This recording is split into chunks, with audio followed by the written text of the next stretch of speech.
avoid doing this when buying a home. Buying a new car before buying a home is a terrible idea. This is what you got to understand.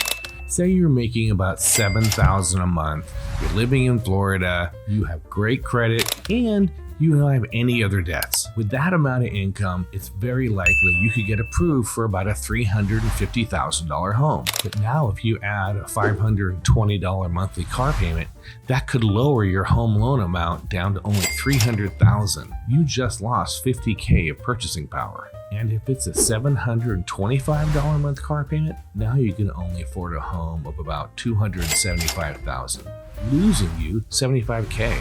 Every single new debt shrinks the amount of a mortgage you can qualify for. It's just how the math works. So hold on just a little bit longer after you get the keys to your new place. I'd say give yourself 6 months to get comfortable with the payment, then go out and reward yourself with the keys to your new ride. So just remember, any debt that you add is going to impede the amount of a mortgage you can qualify for. I hope this was helpful.